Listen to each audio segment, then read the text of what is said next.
উঠোনে বসেছি। রন্ধন করবার পর একটা পাত্রে সমস্ত ব্যঞ্জন নিয়ে প্রভুর সেবার সেই ভোগ সাজিয়ে নিয়ে মন্দিরে প্রবেশ করেছি।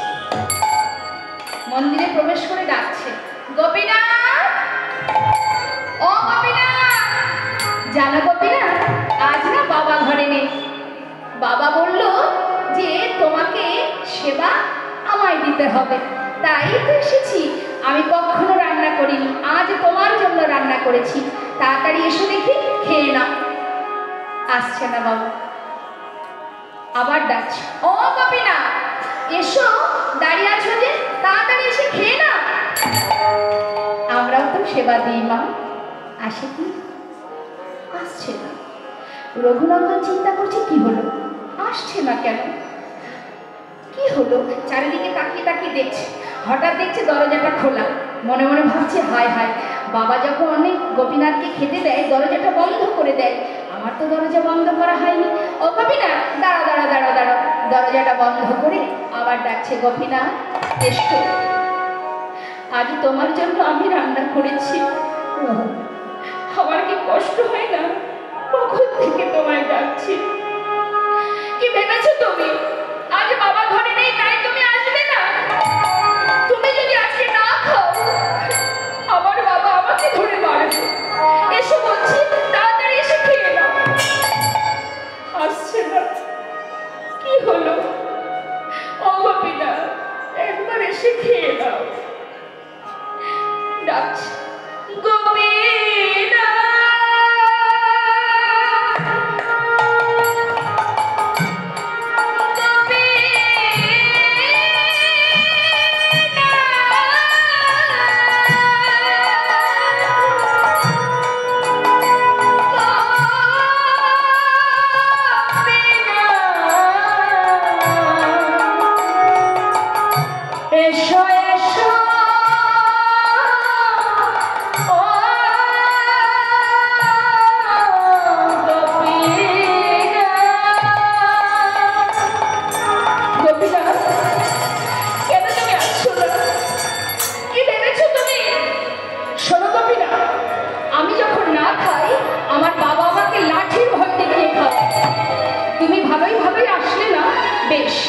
অপেক্ষা করো। ঘর থেকে বাইরে বেরিয়ে খুঁজে খুঁজে একটা লাঠি জোগাড় করেছে বাবা।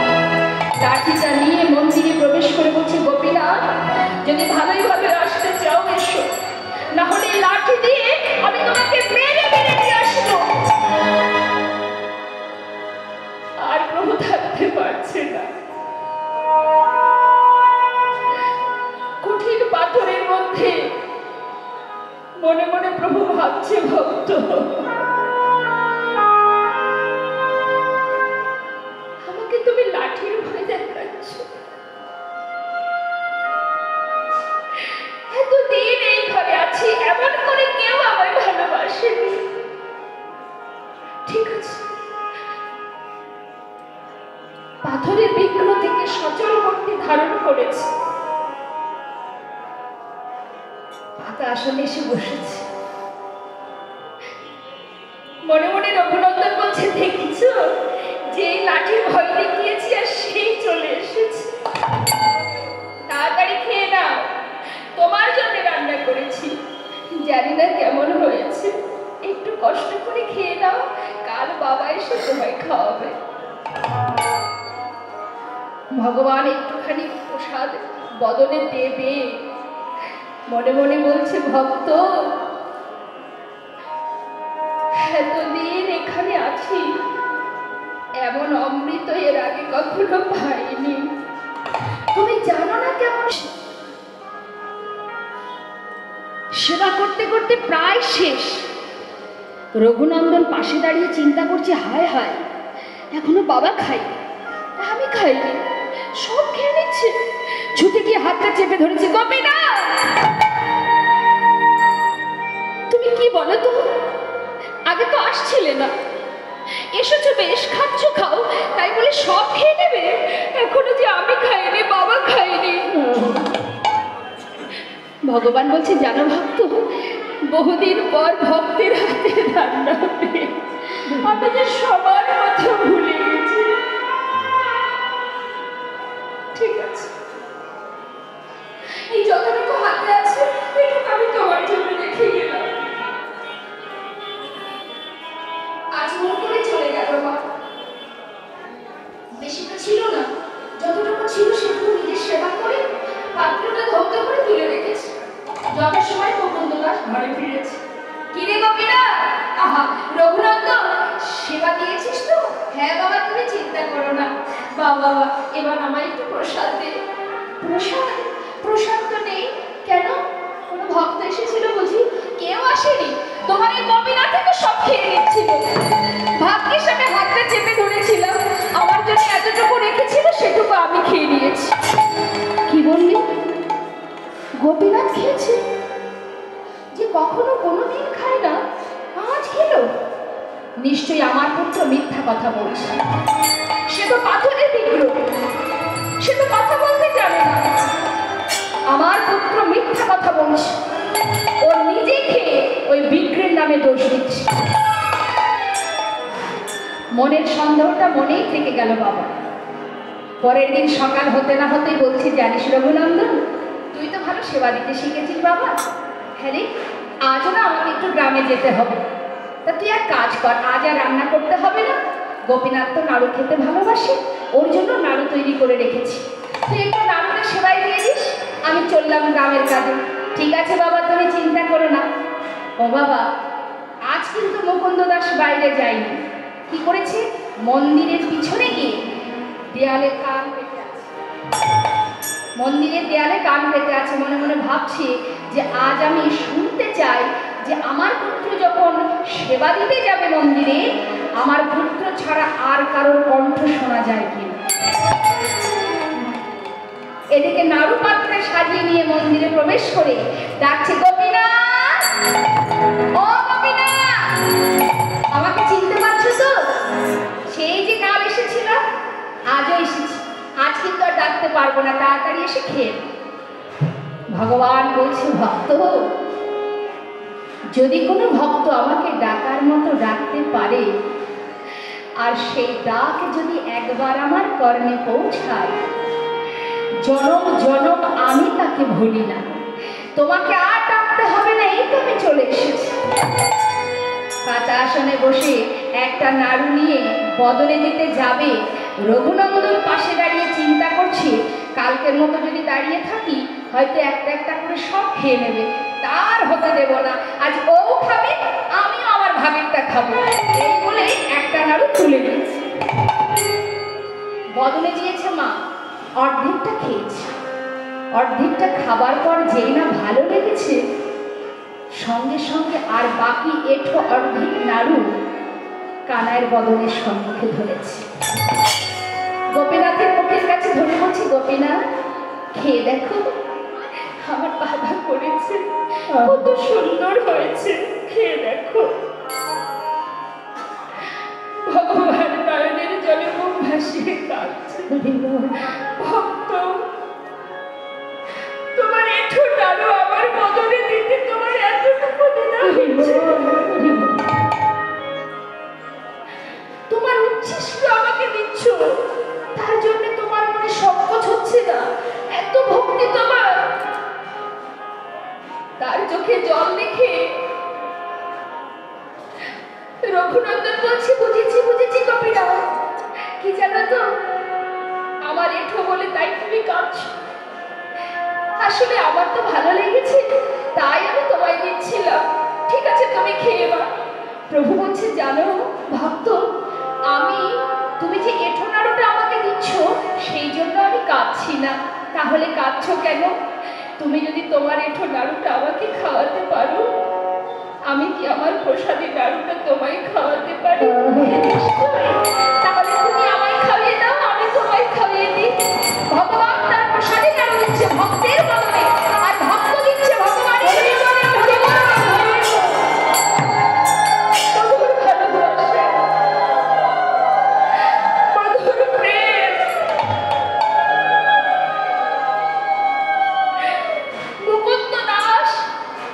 দেয়ালে কান পেতে শুনছি,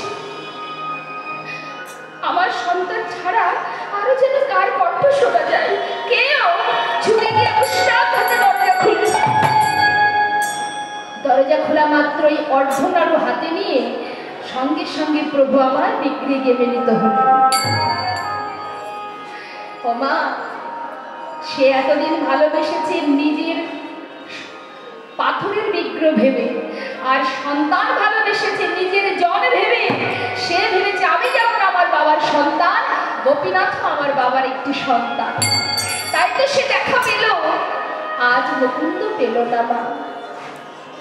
শাস্ত্রী বললেন, আজও সেই অর্ধনাড়ু অবস্থায় আপনারা নিশ্চয়ই দেখেছেন, বা যারা যাবে অবশ্যই যাবে, অদ্যাপি শ্রীখণ্ডপুরে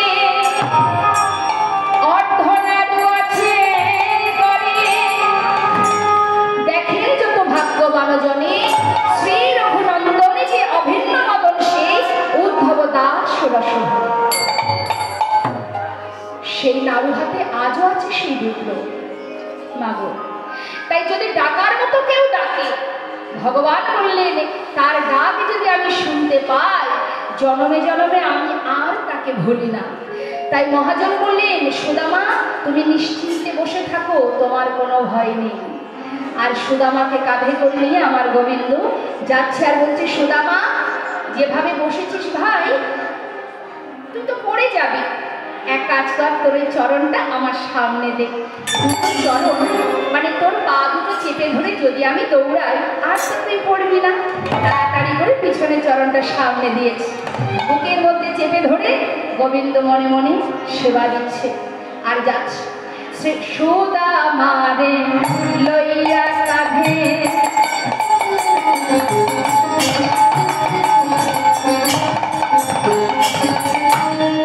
করিল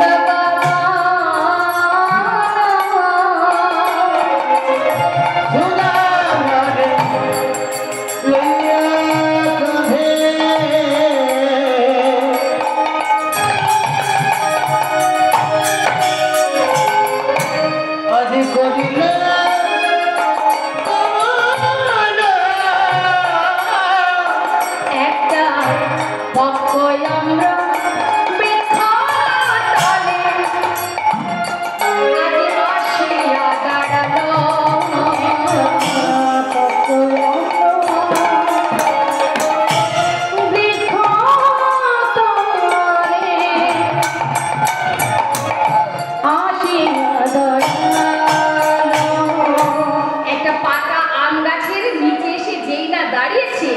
সুদামা বলছে, একটু দাঁড়া দাঁড়া ভাই, একটু দাঁড়া না, ওই দেখ, চেয়ে দেখ কত সুন্দর পাকা পাকা আম ঝুলছে।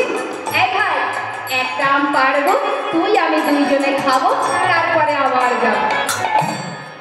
যেই না এই কথা বলে গাছ থেকে একটা আম পেড়েছে বাবা, সঙ্গে সঙ্গে এদিকে তো আমার গোবিন্দ তার চরণ সেবা করছে নয়নের জলে, আর মনে মনে বলছে যে আর হয় কি না হয়, আজ যখন ভক্তচরণ বক্ষে পেয়েছি, আজ আমি ভক্তচরণ সেবা করে দেখবো, চরণ সেবায় কত আনন্দ। আহা, এখন এই চরণ সেবা করছে নয়নের জলে, চরণ সেবা করতে করতে চোখের জল যেই চরণে পড়েছে, সঙ্গে সঙ্গে সুদামা বলছে, কানা আমার পায়ে জল এলো কি করে রে ভাই?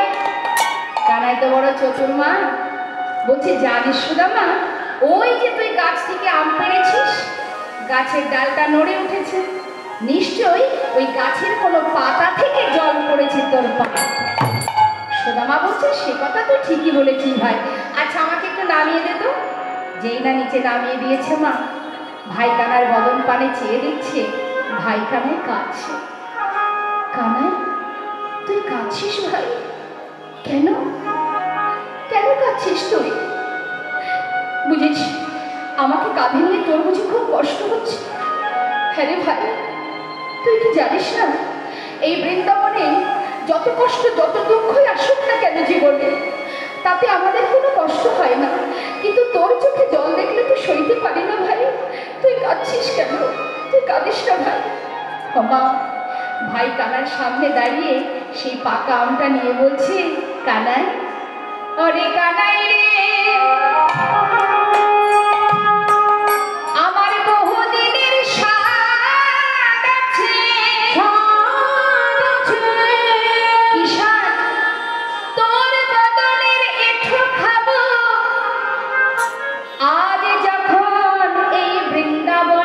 গাছের পাকা আম পেয়েছি, আগে আমি খাবো। কেন কেন তুই আগে খাবি? ওই যে দুষ্ট রাজা কংস রাজা না জানি কোন ফলে বিষ মিশায় রেখেছে, তাই কালাই আগে আমি খাবো, যদি দেখি ভালো তবে তোকে দেব, আর তারপর তুই কিছুটা আমার জন্য রাখবি। কেন জানিস ভাই, আমার মনে বড় বাসনা ভাই, বহুদিনের বাসনা। আজ আমি তোর হাতে তোর মুখে রেঠো খাবো। ভাই রে, কথা দে আমার মনোবাসনা পূর্ণ করবি, কথা দে। জিজ্ঞাসা করছি আর বলছি, জানিস ভাই তোর এঠো বড় মিঠো লাগে,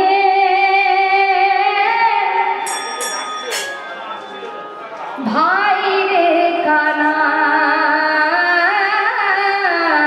তোর এঠো বড় মিঠো লাগে,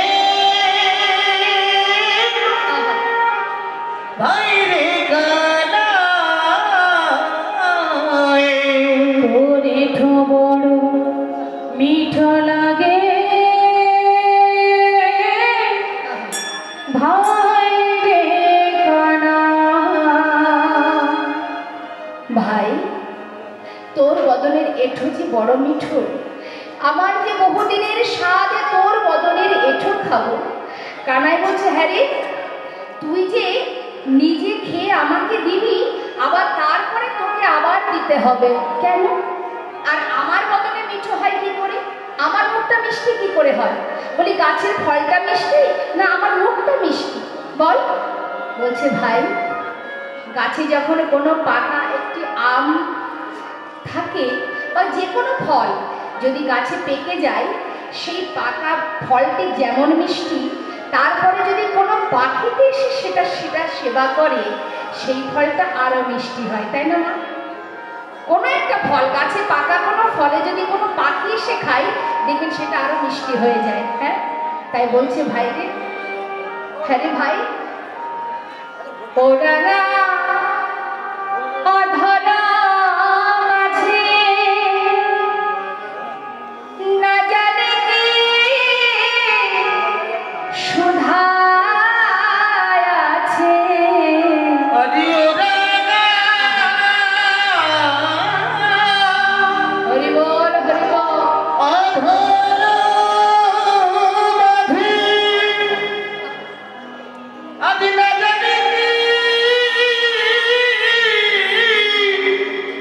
সুধা আছে। তাই খেতে খেতে আমার মুখ হতে খেতে খিদকে দিতে হলো ভাই। তোরে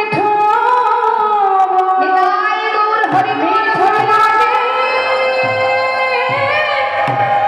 ভাই রে কানা। তোরে বড় মিঠো লাগে, ভাই রে কানা। বনের মাঝে সখাগণকে নিয়ে মনের আনন্দে খেলা করছে সবাই।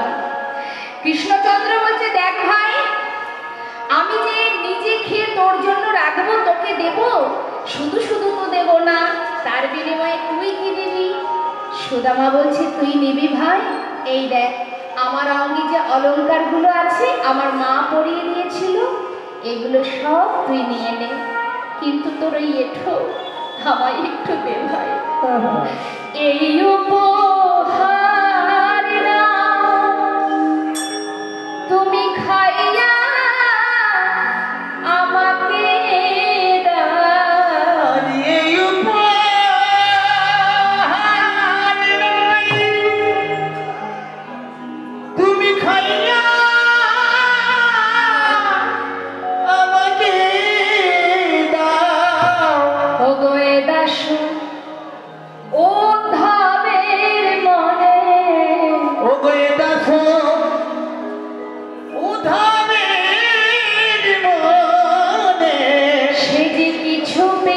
চায় তোরে নিতাই গৌর হরি বল হরি লাগে ভাইরে কানা তোরে ধবন মিঠো লাগে হায়রে কানা। প্রতিদিন সখাগণকে নিয়ে বনের মধ্যে খেলা খেলতে খেলতে বাবা হঠাৎ একদিন বৃন্দাবনে অন্ধকার হয়ে এলো। কংস মহারাজ রথ পাঠিয়ে দিলেন কেন? কৃষ্ণকে নিয়ে যাওয়ার জন্য। অক্রূরকে যখন পাঠালো, অক্রূর বৃন্দাবনে এসে কৃষ্ণ বলরাম দুই ভাইকে রথে চাপিয়ে চলে যাচ্ছে। যখন নিয়ে যাচ্ছে সখারা, সকল ব্রজবাসী ব্রজবালাগণ সবাই পথের ধারে বসে কানাই কানাই বলে কাঁদছে। এদিকে বৃন্দাবন অন্ধকার, সখারা সবাই কানাই ছাড়া বনে এক মুহূর্ত থাকতে পারে না। যারা সারাদিন মাঠে থাকে সখাদের সঙ্গে কানাইকে নিয়ে, আর রাত্রিটুকু মায়ের কোলে ঘুমিয়ে থাকে, সেই ঘুম ঘরে কানাই কানাই বলে ডাকে। সেই কানাই যখন বৃন্দাবন ছেড়ে চলে গেল, বৃন্দাবনের দশা কেমন? সুদামা পথে পথে ঘুরে বেড়ায়, কানাই ছাড়া আমি জানে না, সর্বক্ষণই পাগলের মতো পথে পথে ঘুরে। তাই না দেখে তার মাতা পিতা চিন্তায় পড়ে গেল। ছেলে যে দেখছি দিনে দিনে পাগল হয়ে যাচ্ছে, কানাইকে ছাড়া সে যে থাকতে পারবে না। এখন যেভাবেই হোক কানাইকে খুঁজে বের করতে হবে। কানাই গেল কোথায়? মাগো, এদিকে মোটকমণি, সুদামার পিতা মোটকমণি, তিনি সর্বত্রে খুঁজছে কোথায় আছে কানাই। খুঁজে খুঁজে দেখছে কিন্তু কোথাও খুঁজে পাচ্ছে না। বৃন্দাবনে নাই কৃষ্ণ, মথুরাতে নাই, বৃন্দাবনে নাই কৃষ্ণ, মথুরাতে নাই, মথুরাতে নাই, বৃন্দাবনে নাই কৃষ্ণ, মথুরাতে নাই, বৃন্দাবনে নাই কৃষ্ণ, মথুরাতে নাই, আবার মথুরাতে নাই কৃষ্ণ, দ্বারকাতে নাই, মথুরাতে নাই কৃষ্ণ, দ্বারকাতে নাই, মথুরাতে নাই কৃষ্ণ, দ্বারকাতে নাই, মথুরাতে নাই কৃষ্ণ, দ্বারকাতে নাই, বৃন্দাবনে নাই, মথুরায় নাই, দ্বারকায় নাই। তাহলে কোথায়? গোবিন্দ আমার মথুরায় গিয়ে কংস মহারাজকে, কংসকে উদ্ধার করে সেখান থেকে এলেন কোথায়? তার গুরু আশ্রমে, শান্তিপনের আশ্রমে। কেন? শিক্ষা গ্রহণের জন্য। দেখুন মা, আপনি আচার্য ধর্মজীবকে শেখায়, আজ ভগবান কৃষ্ণ এসেছেন গুরু আশ্রমে শিক্ষা দেওয়ার জন্য। সঙ্গে এসেছে বলরাম। এখন দুইজনে যেই না গুরু পাঠে এসেছে, সেই খবর শুনতে পেয়েছে সুদামা যে ভাই কানাই গুরুদেবের আশ্রমে, সন্দীপ মুনির আশ্রমে। বিলম্ব না করে এবার সুদামাও যাচ্ছে সেই গুরু পাঠে, তার পিতা নিয়ে যাচ্ছে। শিক্ষার উদ্দেশ্যে সুদামা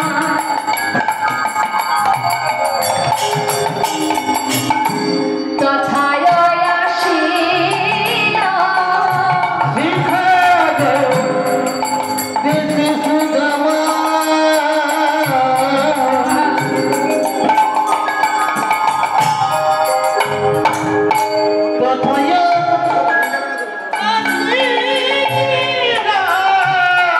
আজি বহুদিন পরে দেখো ভাই কানাইকে পাইল, বহুদিন পরে দেখো ভাই কানাইকে পাইল। বহুদিন পর ভাই কানাইকে পেয়ে মনে আনন্দ ধরছে না, বুকের মধ্যে জড়িয়ে ধরে যায় ভাই, বুকের মধ্যে জড়িয়ে ধরে বলছে ভাই কেমন আছিস, ভালো আছিস?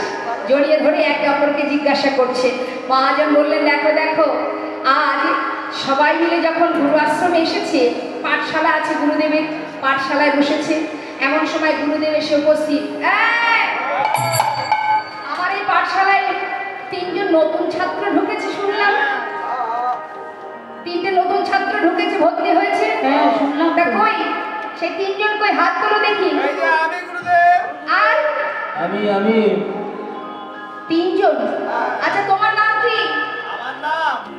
আমার নাম সুদামা। ওইভাবে বলার কি আছে? সুদামা ঠিক আছে, সুদামা। এই যে তোমার নাম কি? কৃষ্ণ। কি? এদিকে এসো। কৃষ্ণ। কৃষ্ণ। বল। আমার নাম কৃষ্ণ। তোমার নাম কৃষ্ণ? দেখে মনে হচ্ছে। মনে হচ্ছে না? তোমার নাম কৃষ্ণ আর তোমার নাম সুদামা আর তোমার নাম বলরাম।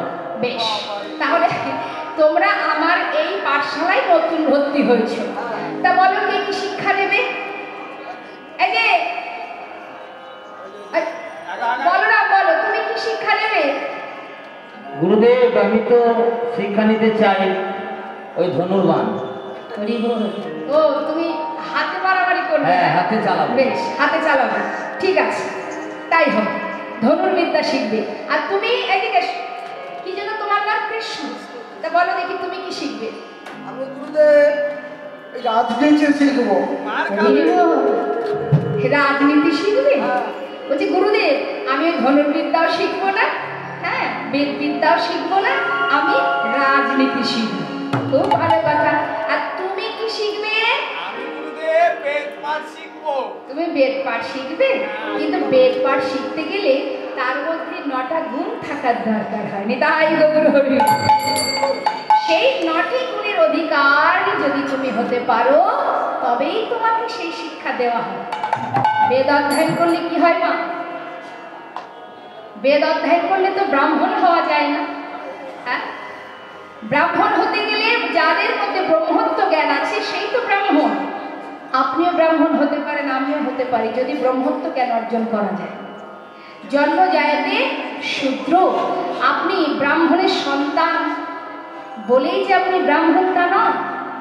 ব্রাহ্মণের সন্তান যখন জন্ম নেয় সে কি হয়? শূদ্র, সে ব্রাহ্মণ নয়।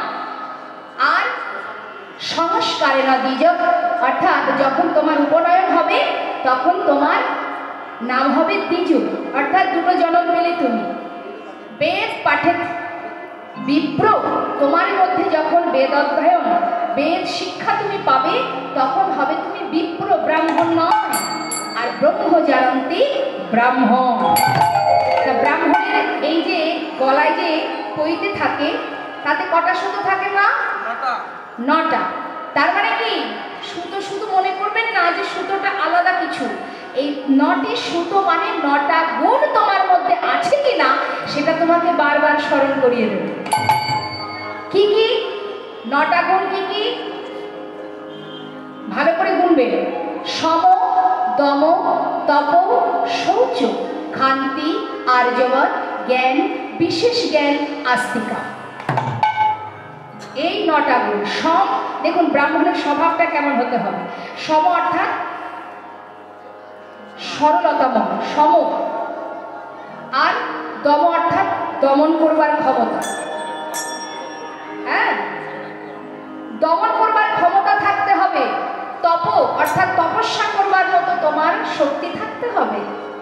শৌচ মানে পবিত্রতা।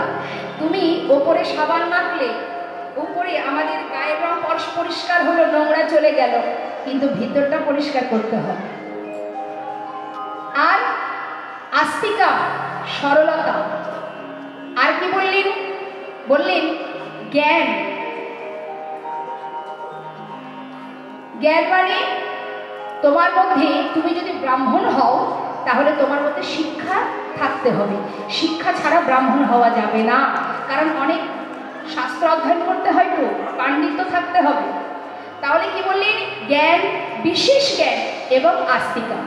আর্যবৎ মানে সরলতা, হ্যাঁ, ক্ষান্তি মানে ক্ষমা করা, জ্ঞান এবং বিশেষ জ্ঞান, আর সেই সঙ্গে আস্তিকা মানে প্রভুর প্রতি তোমার একনিষ্ঠ ভক্তির প্রয়োজন।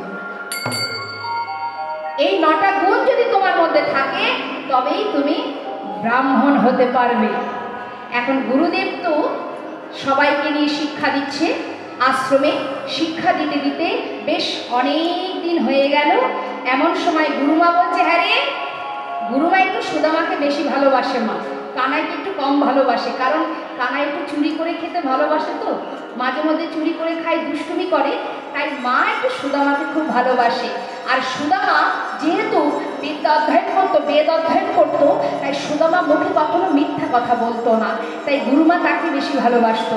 আর এটাই হলো কানাইয়ের রাগ, যে আমাকে বাদ দিয়ে মা কেন সুদামাকে বেশি ভালোবাসে। এখন মা বলছে, এই সুদামা শোন, বেশ তো কয়েকদিন হলো ঘরে কাঠ ফুরিয়ে গেছে, যা বাবা কটা কাঠ কুড়িয়ে নিয়ে আয়।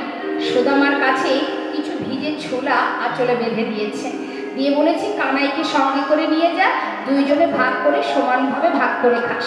হ্যাঁ, এবার দুইজনে যাচ্ছে কাঠ কুড়াতে।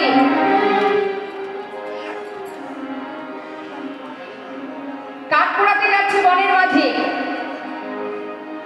আজি কানাইকে সঙ্গে লয়ে সুদামা চলিল, কানাইকে সঙ্গে লয়ে সুদামা চলিল, কানাই সঙ্গে লয়ে সুদামা চলিল, কানাইকে সঙ্গে লয়ে সুদামা চলিল। ভাই কানাইকে পেয়ে আজি আনন্দ করিল, ভাই কানাইকে পেয়ে আজি আনন্দ হইল। আনন্দ ধরে না, আনন্দ ধরে না, আনন্দ ধরে না, আনন্দ ধরে না। ভাই কানাইকে কাছে পেয়ে আনন্দ ধরে না, ভাই কানাইকে কাছে পেয়ে আনন্দ ধরে না। ওমা, ভাই কানাইকে সঙ্গে করে নিয়ে বনের মধ্যে গিয়ে যেই না কাঠ পোড়াচ্ছে, এমন সময় প্রচন্ড মেঘ, ঘন মেঘ হয়ে ঝড় বৃষ্টি শুরু হয়ে গেল। হেন কালে হইল ঝড়ে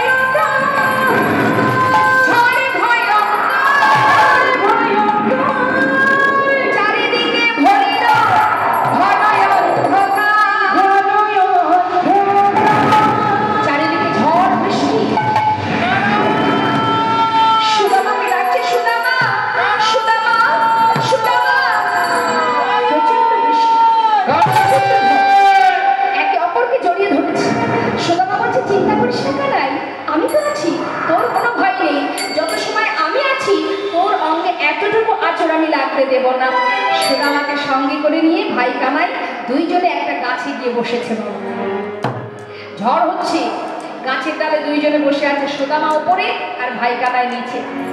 এদিকে সুদামা বেশ কিছুক্ষণ হয়ে গেল, ঝড় থামে না। গাছের ডালে বসে বসে তার প্রচন্ড খিদে পেয়েছে, তাই কি করেছে, ওই যে মা যে ছোলা দিয়েছিল সেটা খাচ্ছে। এখন মনে মনে চিন্তা করছে, তাই তো মা বলেছিল কানাইকে দিতে হবে, কিন্তু কানাই তো নিচের ডালে, আমি ওকে দেবো কি করে? এখন তো আমি খাই, তারপরে ভাই কানাইকে পরে দেওয়া যাবে। এখন ওই একটা একটা করে খেতে খেতে খেতে খেতে বাবা সবই প্রায় ফুরিয়ে যাচ্ছে। আর যখন খাচ্ছে ওই ছোলাগুলো দুটো একটা ওই কানার সামনে দিয়ে নিচে পড়ছে। কানাই মনে মনে চিন্তা করছে, সুদামা গাছের ডালে বসে বসে ছোলা খাচ্ছে, আমাকে তো দিল না। বেশ কিছুক্ষণ পরে বলছে, সুদামা তুই তো আমার বন্ধু ভাই, একটা কথা বলবো? বলছে, বল। হ্যাঁ রে, সেই যে মা ছোলা পাঠিয়েছিল না, আমার বড্ড খিদে পেয়েছে, একটু দিবি ভাই? সুদামা মিথ্যে কথা বলেছিল, মা একটু মিথ্যা কথা বলেছিল। কি বলছে জানিস কানাই, এই কাঠ পোড়াতে পোড়াতে কখন যে ছোলাগুলো আমার আঁচল থেকে পড়ে গেছে আমি নিজেই জানি না। এই কিন্তু অপরাধ, ওই একটা মিথ্যে কথার কারণে। কানাই মনে মনে বললেন, বেশ তুই আমাকে আজ মিথ্যা বললি, ঠিক আছে ভাই। ঠিক তার পরের দিন কানাই সুদামাকে ডাকছে, বন্ধু তুই তো আমার অন্তরঙ্গ বন্ধু, তুই তো আমাকে অনেক ভালোবাসিস, তাই না? হ্যাঁ। আচ্ছা, আমি যদি তোর কাছে কিছু চাই তুই দিবি? সুদামা বলছে, তুই যদি আমার প্রাণটা চাস আমি তোকে প্রাণটাই দিয়ে দেব। প্রাণ দিতে হবে না ভাই, রন্ধনশালায় মা নাড়ু তৈরি করে রেখেছে, তুই তো জানিস আমি একটু নাড়ু খেতে ভালোবাসি, আমার জন্য দুটো নাড়ু এনে দিবি? বলছে, দেখ তুই তো বস, আমি যাচ্ছি, আমি গিয়ে মাকে বলবো, মা আমাকে দেবে আর সেটা আমি তোকে দিয়ে দেবো। বলছে, না না, ওইভাবে হবে না, চুরি করে আনতে হবে। সুদামা বলছে, কানাই এ কি বলছিস তুই? আমি তো কখনো চুরি করিনি ভাই, আমি চুরি করতে পারবো না। আমার জন্য এইটুকু করতে পারবি না? এই তুই আমার বন্ধু, যা ভাই আমার জন্য চুরি করে দুটো নাড়ু এনে দে না। সুদামা বলছে, বেশ কানাই, আমি তো জীবনে কখনো চুরি করিনি, আজ আমি তোর জন্য চুরি করবো, তবে তুই কিন্তু এখানে বসে থাকবি, যদি দেখিস মা আসছে আমাকে একটু জানাস, কেমন? সুদামা ভিতরে গিয়ে পাত্র থেকে যেই না দুটো নাড়ু তুলেছে মা, এমন সময় পিছন থেকে কানায় ডাকছে গুরুমাকে, গুরুমা ও গুরুমা, শিগগিরই এসো। তুমি মনে করো আমি প্রতিদিন নাড়ু চুরি করে খাই, কিন্তু আজ হাতে নাতে প্রমাণ দেব কে তোমার ঘরে নাড়ু চুরি করে খায়। সুদামা এই কথা শুনে ঘর থেকে বাইরে এসে নাড়ু দুটো হাতে করে নিয়ে বলছে, কানাই তুই আজকে মায়ের কাছে আমাকে চোর প্রমাণ করে দিলি। আমি তো তোকে আগেই বলেছি আমি কখনো চুরি করতে জানি না, শিখিনি। আমি তোর জন্য চুরি করতে গিয়েছিলাম, তুই মায়ের কাছে আমাকে চোর প্রমাণ করে দিলি। ভাই শোন কানাই, আজ যখন তুই বিনা অপরাধে আমাকে মায়ের কাছে চোর সাজালি, আমি আমার মায়ের কাছে শুনেছি তুই নাকি ভগবান, তোর কাছে যে যা চাই তুই নাকি তাকে তাই দিস। আজ এই গুরু আশ্রমে দাঁড়িয়ে আমি তোকে কথা দিলাম, জীবনে যদি অনাহারে জীবনটাও চলে যায়, না খেতে পেয়ে যদি মরেও যায়, কোনোদিন আমি তোর কাছে হাত পেতে কিচ্ছু চাইব না। কানাই বলছে, দেখ ভাই, আজ আমিও কথা দিলাম তুই যদি আমার কাছে না চাস আমিও তোকে কিছু দেব না। হয়ে গেল মা প্রতিজ্ঞা।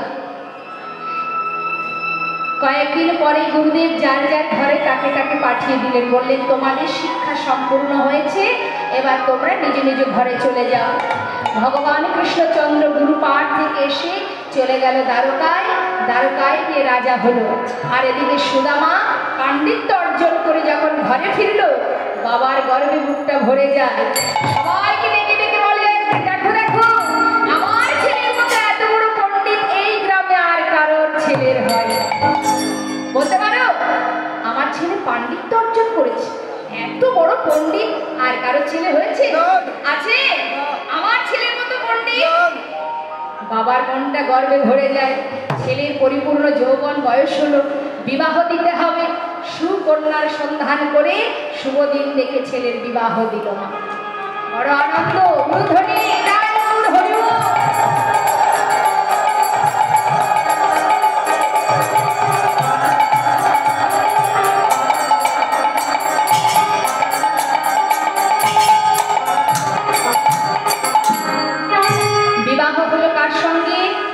সেই কন্যার নাম সুশীলা। সুশীলা শিবের সাধনা করতেন, তাই ভোলানাথের কাছে বলেছিল, হে প্রভু, তুমি যদি আমাকে বরই দাও তবে তোমার কাছে একটা কামনা, যার ঘরে তুমি আমাকে পাঠাবে তার যদি অর্থ না থাকে কোনো দুঃখ নেই, ধনৈশ্বর্যের আমার প্রয়োজন নেই, কিন্তু সে যেন সত্যবাদী হয়। আর মনের বাসনা পূর্ণ হলো মা। একজন সৎ গুরুদেব বলেছিলেন, শোনো সুদামা, তুমি বিদ্যা অধ্যয়ন করেছো, বেদ পাঠ শিখেছো, তাই সাবধান, তুমি কখনো কিন্তু মিথ্যা কথা বলবে না। তোমার এই বদনে যেন কখনো মিথ্যা কথা না বাহির হয়, সৎ পথে চলবে, সত্য কথা বলবে।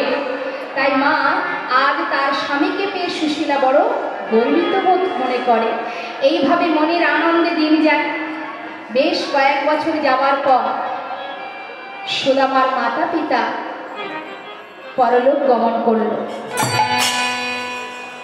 এদিকে সুদামা সেই এলাকার পাঠশালায় ছোট ছোট বাচ্চাদের শিক্ষা দান করে যা কিছু অর্থ পায় তাতে কোনো রকমের সংসার চলে। কিন্তু ভগবানের কি পরীক্ষা দেখুন, ওই যে বলেছে জীবনে কোনোদিন তোর কাছে কিচ্ছু চাইবো না, ভগবান একটু একটু করে তার কাছ থেকে সর্বস্ব কেড়ে নিতে শুরু করলো। প্রথমে মাতা পিতা বিয়োগ হয়ে গেল, তারপরে সংসারটা একটু একটু করে পিতৃ সম্পদ যা ছিল সব খোয়াতে বসলো। পিতৃ সম্পদ যা ছিল সবই শেষ হয়ে গেল। পাঠশালায় আর যায় না, সেখানে শিশুদের শিক্ষা দান করে না। অবশেষে নিজের স্ত্রীকে নিয়ে, সন্তানদের নিয়ে গাছতলায় এসে সার হলো। দাঁড়ে দাঁড়ে ভিক্ষা করে, আর কোনো রকমে দিন কাটে বাবা। কোনোদিন ভিক্ষা পাই, কোনোদিন পাই না, কিন্তু নিঃশ্বাসে প্রশ্বাসে শুধু একটা মানুষের নাম, কৃষ্ণ কৃষ্ণ। একদিন তার স্ত্রী বলছে, স্বামী,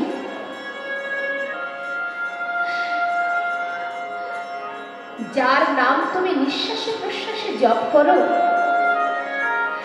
শুনেছি সে নাকি ভগবান, আবার সে নাকি দ্বারকার রাজা। স্বামী, আমাদের তো একটু একটু করে সব শেষ হয়ে গেছে। স্বামী, পারবে না তোমার এই বন্ধুর কাছে গিয়ে আমাদের জন্য না হোক সন্তানদের জন্য কিছু চাইতে? সুদামা বলছে, দেখো সুশীলা,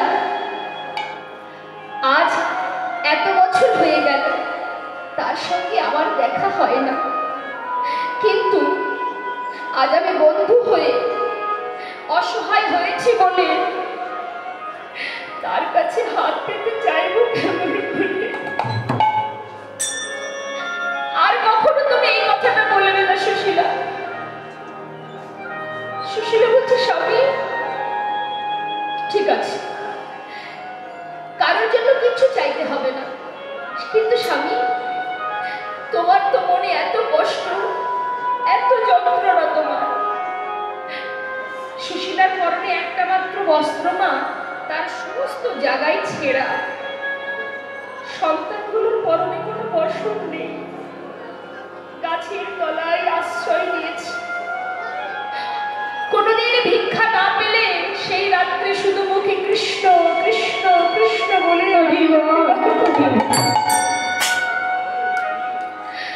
সুশীলা বলছে, স্বামী কিছু চাও বা না চাও, চাও না, যাকে তুমি এত ভালোবাসো অন্তত তার কাছে গিয়ে একবার তাকে দেখে এসো। তাকে দেখলে অন্তত তুমি একটু তো শান্তি পাবে। যাও। সুশীলার কথা শুনে সুদামা বলছে, জানো সুশীলা, তুমি যে কথাটা বলেছো না, এটা আমি অনেকদিন আগে থেকেই ভেবেছি, যদি একবার যেতে পারতাম বন্ধুর কাছে। কিন্তু সুশীলা, এত বছর হয়েছে আমি তার কাছে যাইনি, এত বছর পর যে আমি যাব, আমি খালি হাতে কি করে যাব বলো? কোনো বন্ধু যদি মাঝে সাথে বন্ধুর বাড়ি যায়, সে খালি হাতে গেলেও তাতে কোনো সমস্যা হয় না, বা তাতে কোনো অসুবিধা হয় না, কিন্তু এত বছর পর যে আমি যাব, আমার বন্ধুর জন্য যদি কিছু নিয়ে যেতে না পারি, খালি হাতে তার সামনে যাব কেমন করে? সুশীলা বলছে, স্বামী ঠিক আছে, তুমি বসো, আমি দেখছি কোনো উপায় করা যায় কিনা। সে কিন্তু আমার ধনী পরিবারের কন্যা, আজ স্বামীকে বলছে, তুমি তো প্রতিদিন ভিক্ষা করো, আজ তুমি ঘরে থাকবে, আমি যাব ভিক্ষা করতে। স্বামীকে ঘরে বসিয়ে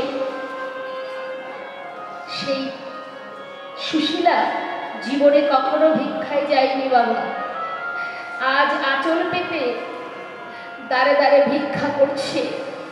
সকলকে বলছে, আমায় ভিক্ষা দাও গো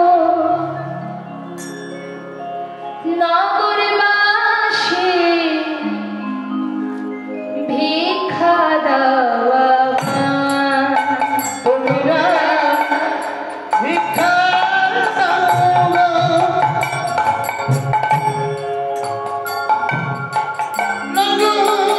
নগরবাসী,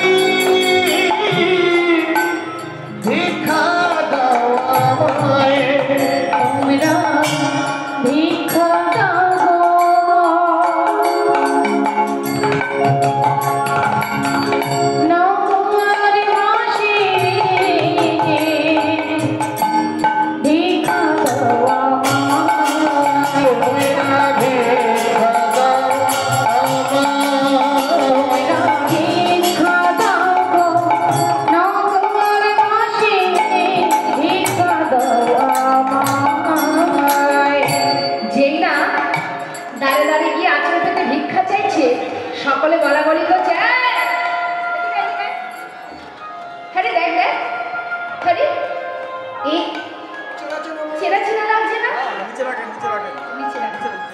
বলছি দেখ দেখ, সে সুদামার বউ না?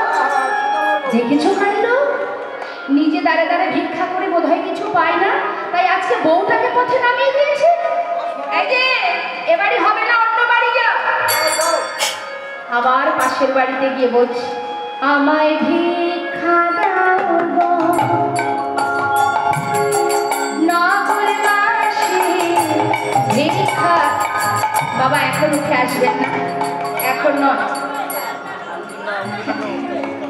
সবাই মন্দিরে দিয়ে দেবেন। হ্যাঁ, গানের শেষে তোমরা ভিক্ষা দাও গো, নগরবাসী ভিক্ষা দাও আমার, তোমরা ভিক্ষা দাও গো, নগরবাসী ভিক্ষা দাও আমার। আরেক বাড়ি থেকে বলছে দেখ দেখ দেখ, দেখেছো কাণ্ড? দেখো, মনে মনে চিন্তা করেছে সুদামা, শুনেছে সে নাকি সত্যবাদী, সত্য ছাড়া মিথ্যা কথা বলে না। বলি সত্যবাদী যদি হবে, দাঁড়ে দাঁড়ে ভিক্ষা করে খাওয়ার কি দরকার? মিথ্যা কথা বললেই তো হয়, খাওয়ার অভাব হয় কি, তাই তো? সৎ পথে চললে, সত্য কথা বললেই বিপদ। তাই বলছি, এত বড় সত্যবাদী যখন ভিক্ষা করে খায় কেন? এই যে আমরা সারাদিন পরিশ্রম করে তারপরে রোজগার করি, দাঁড়ে দাঁড়ে ভিক্ষা করি না। যা কিছু রোজগার করেছি তোমাকে দেওয়ার জন্য নয়, অন্য বাড়ি চলে যা, এ বাড়ি হবে না। ভিখারিদের জ্বালায় দেখছি গ্রামে থাকার জন্যই। আহা, আবার আর এক বাড়িতে গিয়ে বলছি, একবার ভিক্ষা দাও গো,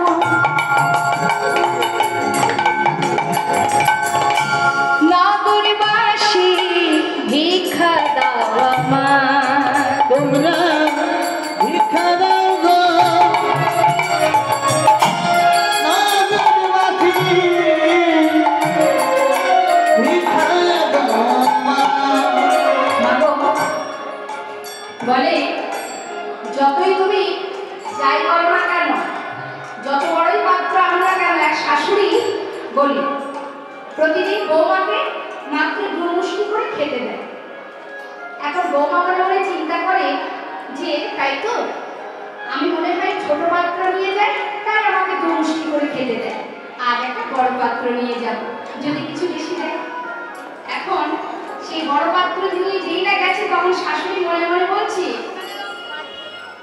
শাশুড়ি মনে মনে ভাবছে যে তুমি যত বড়ই পাত্র আনো না কেন, মাপ তো আমার হাতের মুঠোয়, মাপ তো আমার হাতের মুঠোয়, তুমি বড় পাত্র আনো ছোট পাত্র আনো, 2 মুষ্টি বেশি আমি তোমায় খেতে দেব। তাই পাড়াপড়শি বলছে যে নিজে না এসে বউকে পাঠিয়েছে, ভেবেছে তার বোন রূপটা দেখলে বোধহয় আমরা বেশি করে ভিক্ষা দেব। তা তো হবে না। কিন্তু সঙ্গে সঙ্গে মা সুশীলা বলছে, দেখো আজকের এই ভিক্ষা তো আমরা কেউ খাবো না, আমরা কেউ খাবো না। আজকের তোমাদের দেওয়া ভিক্ষা কি করব জানো? তোমাদের ভিক্ষার দ্রব্য পাবে শ্যামরা,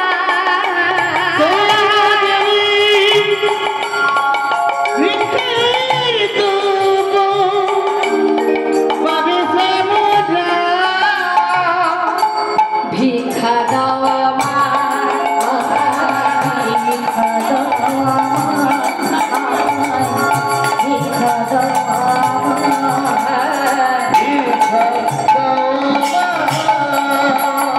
সবাই দিল না, কিন্তু তার মধ্যে 4 বাড়ি থেকে 4 মুষ্টি চিড়ে ভিক্ষা করলো।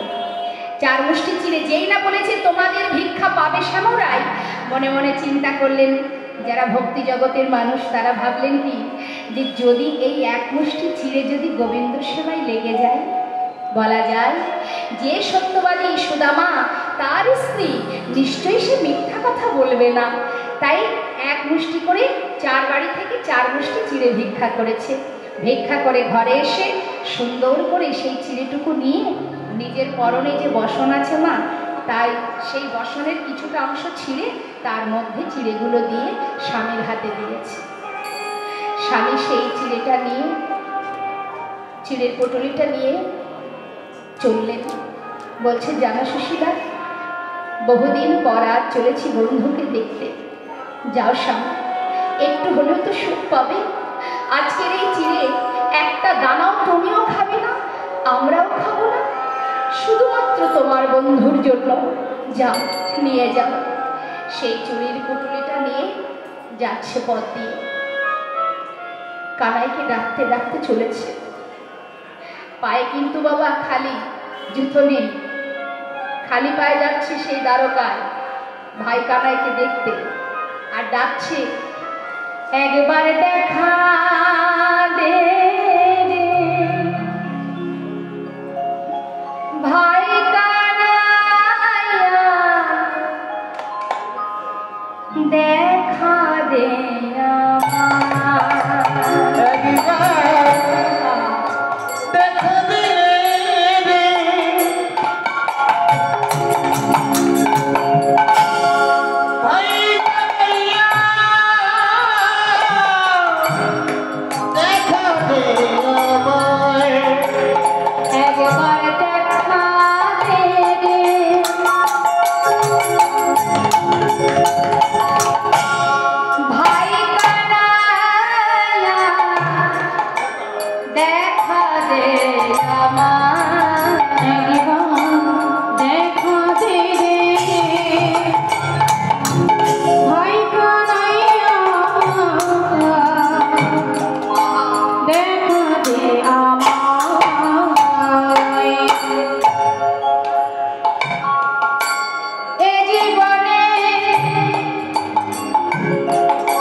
আমি দেখিনি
সত্যভামা পাশে বসে বসে বলছে, স্বামী তোমার বন্ধু এত কষ্ট এত যন্ত্রণা পাচ্ছে, তুমি কি একটু তাকে কৃপা করতে পারছো না? বলছে, দেখো একটু শান্ত হও রুকি, আমি তো আমার বন্ধুকে কৃপা করবই করব, কিন্তু এখনো যে সময় হয়নি। মা, ভগবান যে ভক্তকে পদে পদে পরীক্ষা করে, কেউ বুঝতে পারে কেউ পারে না। যে বুঝতে পারে সে ধৈর্য ধরে, আর যে বুঝতে পারে না ধৈর্য হারিয়ে ফেলে। এত কষ্ট যদি আমাদের জীবনে আসে, আমরা ভগবানকে কি আর সেবা দেব?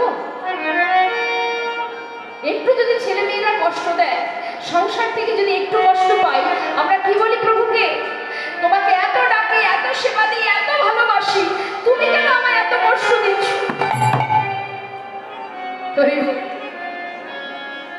ভগবান বলেন, যে করে আমার আশাকে তার করি সর্বনাশ। কোন সর্বনাশ? এই পার্থিব জগতের মায়ার বাঁধনটাকে একটা একটা করে কাটিয়ে। যেমন মনে করুন গোবিন্দ ঘোষের কথা একটু বলি। গোবিন্দ ঘোষ মাত্র হরিতকে সঞ্চয়ের কারণে তাকে ত্যাগ করেছিলেন মহাপ্রভু। তারপর পুনরায় আবার তার সঙ্গে দেখা করে তাকে সংসার দিয়েছিলেন বাবা। কিন্তু প্রভু মনে মনে ভেবেছিলেন যে ভক্ত সংসারের মধ্যে থেকে আমায় ছাড়া আর জানবে না। কিন্তু গোবিন্দ ঘোষ সংসার হলো, তার স্ত্রী হলো, তার পুত্র হলো, যখন একা ছিল তখন ভগবানকে সেবা দিত 4 বার দিনে। একদিন থেকে ভগবানের সেবা দিতে লাগলো 3 বার। তারপর সন্তান হবার পর ভগবানের সেবা দিতে লাগলো দিনে 2 বার। এটা শুধুমাত্র গোবিন্দ ঘোষ কেন, এটা আমাদের ক্ষেত্র হয়। হ্যাঁ, সংসারে যখন আমাদের সব কিছু দেন ভগবান, তখন তাকে সেবা দিতেই আমরা ভুলে যাই। সারাদিন ধরে 24 ঘন্টা ধরে বসে থাকতে হয় 2টো নকুল দানার জন্য, কি তাই না? 2টো পর্যন্ত অপেক্ষা করতে হয় যে 2টো নকুল দানা ভক্ত কখন আমাকে দেবে। একবার নিজেরাই ভাবুন না মা, আপনার সন্তানকে 24 ঘন্টার মধ্যে 2টো নকুল দানা দিয়ে সারাদিন রেখে দেবে, 24 ঘন্টা রাখবেন ওই 2টো নকুল দানার জন্য, পারবেন? ওই 2টো নকুল দানা খাইয়ে নিজের সন্তানকে রাখবেন 24 ঘন্টা, কি কষ্ট হবে না মনে? এখানে কষ্ট হবে তো? আমার সন্তান 2টো নকুল দানা খেয়ে 24 ঘন্টা থাকবে কি করে? আহা, ঠিক যেভাবে নিজের সন্তানকে আমরা ভালোবাসি, ঠিক সেইভাবে যদি আমরা প্রভুকে ভালোবাসতে পারি,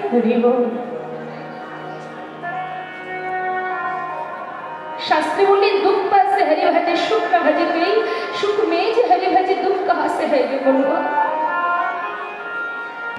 জীবনে দুঃখ এলে আমরা তখন প্রভুকে ডাকি, সুখের সময় আমরা ডাকি না, আমাদের সময় হয় না।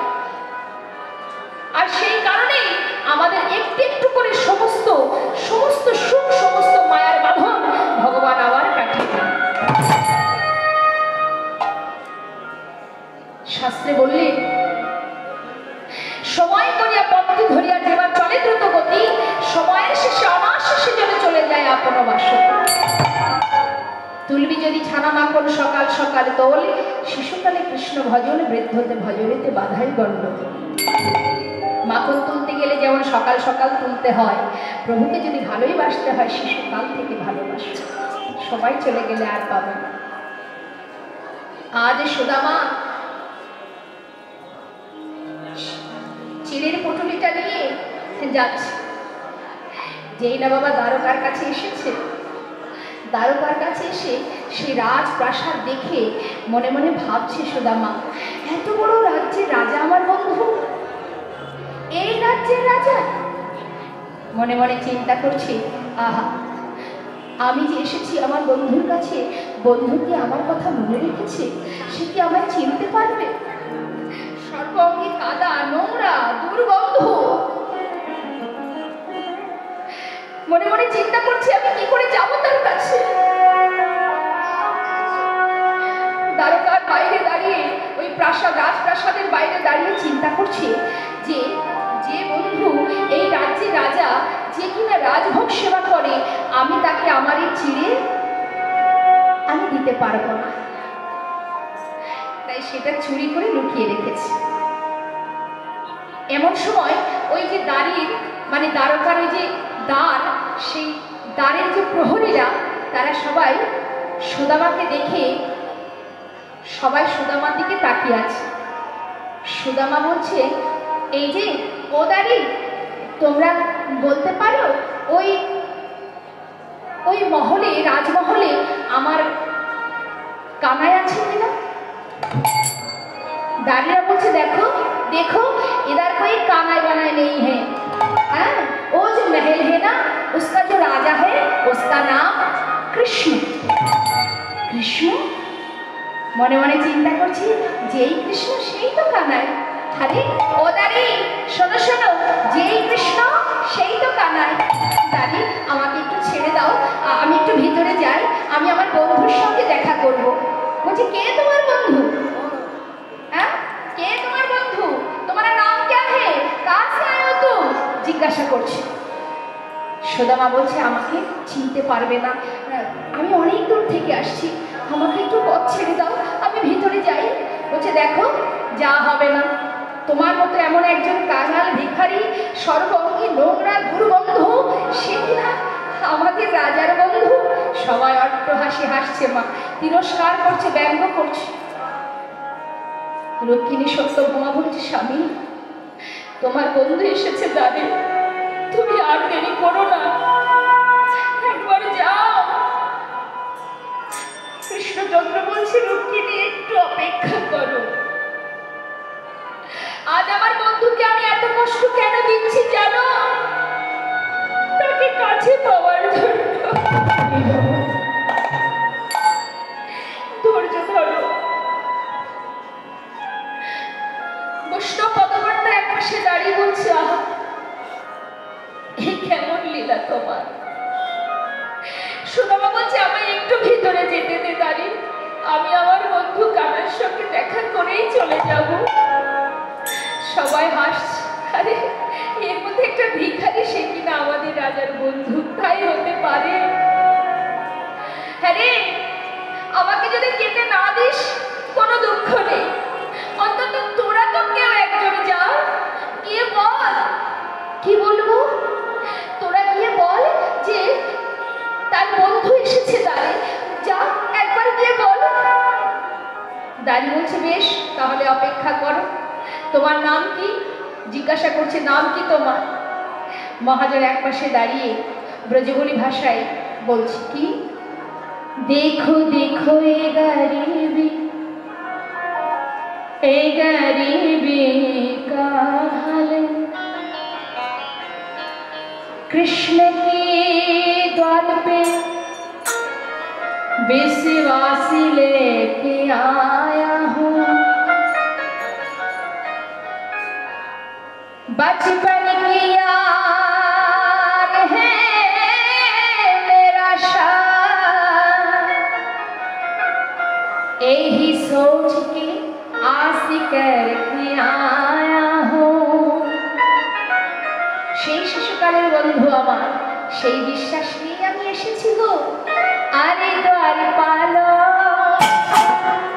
কানাইয়া সে কহ দো, আরে দ্বার পালো কানাইয়া সে কহ দো कि द्वार पे सुदामा गरीब गया है। द्वार पे सुदामा गरीब गया है। द्वार पे सुदामा गरीब गया है। अरे द्वार पालो कन्हैया से कह दो, अरे द्वार पालो कन्हैया से कह दो, द्वार पे सुदामा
রুক্মিণী সত্যভামা তাকে সাজাবে বলে, রাজবেশ পরিধান করাবে বলে নানাবিধ অলঙ্কার বেশভূষা নিয়ে পাশে বসেছে। এমন সময় দাঁড়িয়ে সে যেই না প্রভুকে বলেছে, মা যে তোমার বন্ধু এসেছে, নাম হলো তার সুদামা। আহা, কনক প্রচঙ্কে কৃষ্ণ আছিল বসিয়া,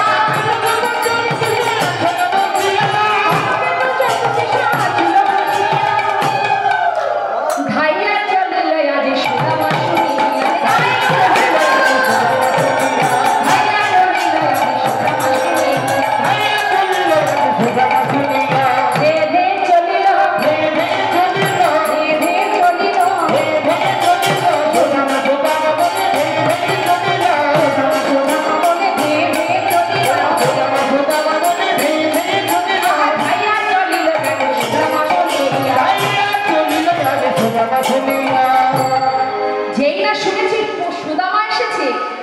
সবই জানে মা। অন্তর্যামী যিনি, তার কিছু জানতে বাকি থাকে, কিন্তু লীলার কারণে তিনি এতক্ষণ অপেক্ষায় ছিল, কতক্ষণে দাঁড়িয়ে এসে আমায় জানাবে, তাই আমি যাব।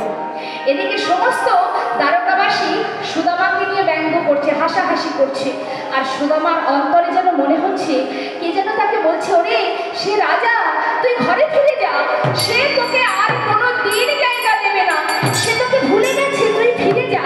আবার মনে হচ্ছে না না, একটু তো দেখি যদি বন্ধু আসে।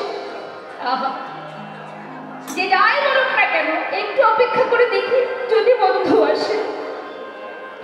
এমন সময় সুদামা মনের কষ্টে যখন চলে যাচ্ছে, ঠিক সেই সময় পিছন থেকে কানাই ডাকছে, সুদামা,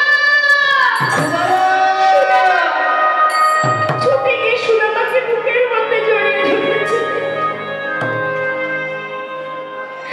সুদামা, এসেছিস বন্ধু, এত বছর পর মনে পড়ল তোর। সুদামা বুকের মধ্যে জড়িয়ে ধরেছে। সুদামা বলছে, কানাই আমাকে ছেড়ে দে, ছেড়ে দে ভাই, আমার যে অঙ্গে অনেক দুর্গন্ধ। গলাটা জড়িয়ে ধরেছে। দ্বারকাবাসী দেখে অবাক, কি যে কিনা কাঙাল ভিখারি, নোংরা দুর্গন্ধ, আজ তাকে জড়িয়ে ধরেছে আমাদের রাজা। কত বড় দয়াল আমাদের রাজা, কত বড় মন তার। জড়িয়ে ধরেছে বুকের মধ্যে। কানাই বলছে, সুদামা, এত বছর পর আমার কথা তোর মনে পড়েছে। সুদামা বলছে, জানিস ভাই, মনে তো আমার সব সময় পড়ে, কিন্তু তোর কাছে যে আসবো সেই ক্ষমতা যে আমার নেই। বেশ, চল ভিতরে চল। না না, আমি ভিতরে যাব না, আমি ভিতরে যাব না ভাই, তুই দেখতে পাচ্ছিস না আমার কি অবস্থা, এইভাবে আমি রাজরানীদের সামনে দাঁড়াবো কি করে, আমি যাব না। কি বললি তুই? এত দূর থেকে এলি, তুই ভিতরে যাবি না? হরে, তোকে বরণ করবার জন্য রুক্মিণী সত্যভামা বরণ ডালা নিয়ে দাঁড়িয়ে আছে রে, তুই চল। জোর করে ধরে নিয়ে যাচ্ছে। বাবা, ভগবানের যে সোনার সিংহাসন, সুদামাকে নিয়ে গিয়ে সেই সিংহাসনে জোর করে বসাচ্ছে। সুদামা বলছে, কানাই আমি বসতে পারবো না বন্ধু, আমাকে বসতে বলিস না। জোর করে ধরে সেই সিংহাসনে বসিয়েছি। ভাবুন তোমা, জীবনে কখনো যে চেয়ারেই বসেনি, সোনার সিংহাসনে সে বসবে কি করে? হাত পা গুটিয়ে বসে আছে, যাতে কোনো প্রকারে ছোঁয়া না লাগে। কানাই বলছে, আয় সুদামা বন্ধু, আহা তুই যে মস্ত বড় পণ্ডিত রে, আজ তুই এসেছিস আমার ঘরে, হাত পা ছেড়ে বস। রুক্মিণী সত্যভামাকে বলছে, জানো রুক্মিণী, আমার বন্ধু মস্ত বড় পণ্ডিত, আজ সে এসেছে এই মহলে, বেশি বিলম্ব করো না, যাও যাও, বন্ধুর চরণ ধৌত করতে হবে, তাড়াতাড়ি করে জল নিয়ে এসো। রুক্মিণী সত্যভামা একটি সোনার পাত্র তার চরণ তলে পেতে দিলেন। ভগবান কৃষ্ণচন্দ্র চরণ দুটি হাতে করে নিয়ে দেখছি কত রুধির ঝরছে।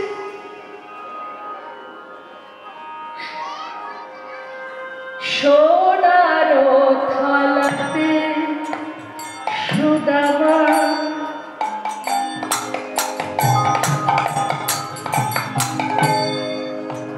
চরণ রাখিল সোনার থালাতে সুদামা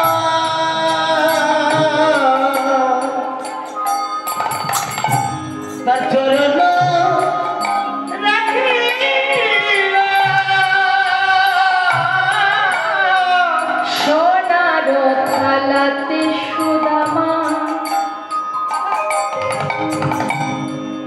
চরণ রাখিল সোনার থালাতে সুদামা চরণ রাখিল আজি সোনার ভিঙ্গারে জলে চরণেতে দিল সোনার ভিঙ্গারে সুদামা চরণেতে দিল আজি নয়ন জলে প্রভু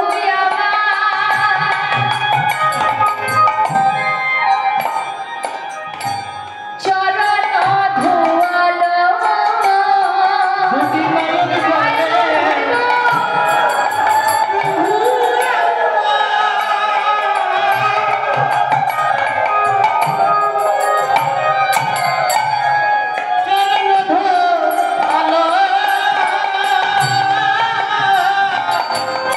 আজি চরণ ধৌত জল প্রভু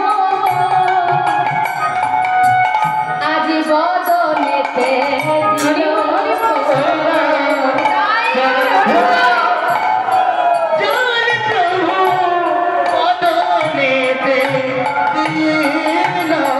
চরণ দুটি হাতে করে নিয়ে নয়নের জলে চরণ ধৌত করছে মা। আমরা জানি ভক্ত ভগবানের চরণ সেবা করে, কিন্তু ভগবানও যে ভক্তের চরণ সেবা করে যদি কেউ প্রকৃত ভক্ত হতে পারে। চরণে যে রুধির ঝরছে, প্রভু চরণ দুটি হাতে করে নিয়ে নয়নের জলে চরণ ধৌত করে বলছে ভক্ত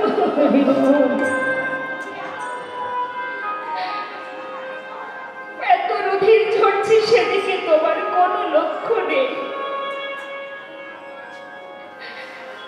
এত কষ্ট এত যন্ত্রণা সয়ে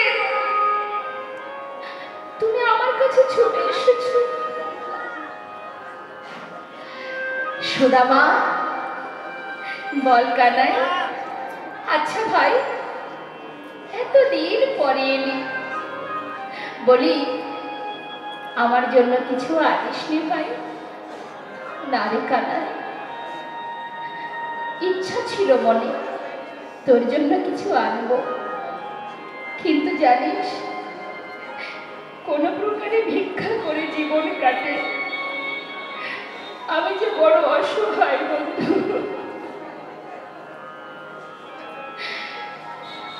মনে চেয়েছিল কিন্তু কিছু আনতে পারিনি। চিড়ের পুটলিটা কিন্তু রেখে দিয়েছে মা, কারণ সেটা বন্ধুকে দিতে পারবে না। কেমন করে দেব আমি?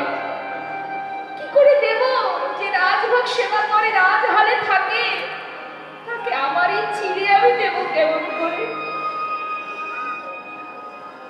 কৃষ্ণচন্দ্র মনে মনে ভাবছে, বন্ধু আজ যখন তুমি নিজে স্বীকার করলে না, আমি ঠিক সময় মতো খেয়ে নেব। দেখুন বাবা কেমন ভক্তি, কেমন ভালোবাসা। সুন্দর করে সুদামাকে রন্ধনশালায় নিয়ে গিয়ে রাজভোগ সেবা দিচ্ছে। এখন সেবা করছে আর তার স্ত্রী তার সন্তানের কথা মনে পড়ছে। সেবার পর যখন শয়ন মন্দিরে নিয়ে গিয়ে শয়নে দিয়েছে, রুক্মিণী সত্যভামা বলছে, স্বামী এবার তো অন্তত কৃপা করো। কৃষ্ণচন্দ্র যখন মাঝরাত এক পা দুপা করে শয়ন মন্দিরে প্রবেশ করেছে, চরণের পাশে বসে আছে। বন্ধু ঘুমাচ্ছে তো, চরণের পাশে বসে দু হাত দিয়ে চরণ সেবা করছে। আমরা মনে মনে ভাবি, তুমি কত নিষ্ঠুর প্রভু, আমার কষ্ট তুমি দেখতে পাও না। তার কিছু জানতে বাকি থাকে না গো মা, তার কিছু জানতে বাকি থাকে না। আমরা যে কত অপরাধ করি, জেনে শুনে অপরাধ করি, না জেনেও অপরাধ করি। আর কৃপা করো বললেই তো হবে না, কর্ম করো তবে তো তুমি কৃপা পাবে। কর্ম না করলে কৃপা কি করে পাবে বলো? যদি কোনো ভাগ্যবান ভাগ্যবতী দুপুরে নয়ন বাড়ি পরিশ্রম করে সুদামাকে দিয়ে আজকের এই সুন্দর লীলা থেকে আমাদের এটাই শিক্ষা। ভাবছো বসে চলবে কিসে? তুমি ভাববার কে?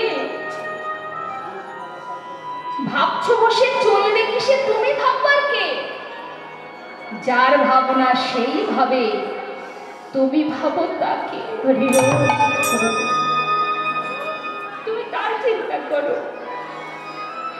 আমরা মনে করি কর্ম না করলে খাওয়া জুটবে না, তাই না? বলুন তো মা, আপনি যখন মাতৃগর্ভ থেকে ভূমিষ্ঠ হয়েছিলেন, হওয়ার সাথে সাথে স্তনদুগ্ধ পান করেছিলেন, সেটা কি আপনি হাতে করে এনেছিলেন?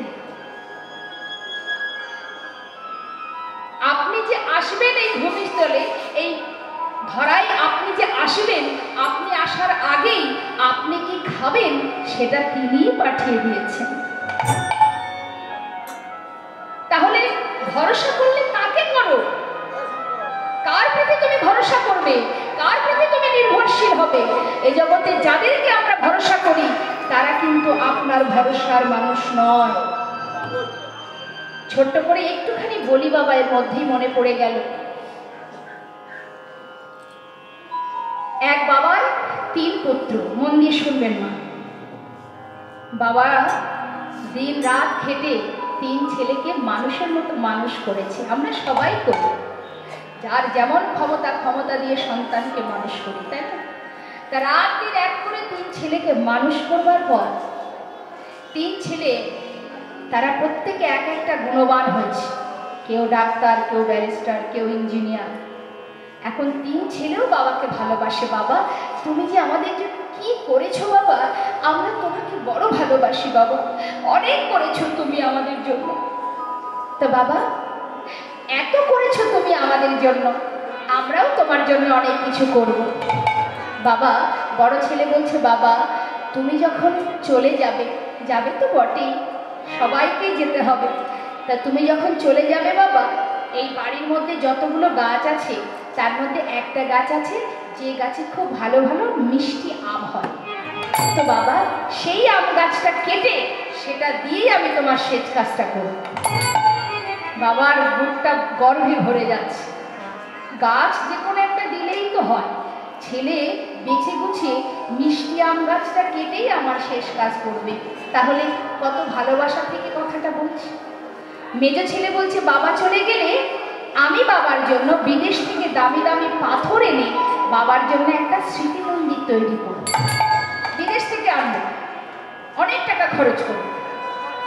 ছোট ছেলে বলছে, দাদা আমার বাবা চলে গেলে 7 গ্রামের মানুষকে বাড়িতে নিমন্ত্রণ করবো ঢেড়া পিটিয়ে। তাদেরকে এনে তাদেরকে যেখানকার যেটা বিখ্যাত খাবার, এক এক জায়গার এক একটা বিখ্যাত খাবার থাকে না মা? যেমন নবদ্বীপের বিখ্যাত কি? বেশ, নবদ্বীপের দই। আচ্ছা, বর্ধমানের মিহিদানা।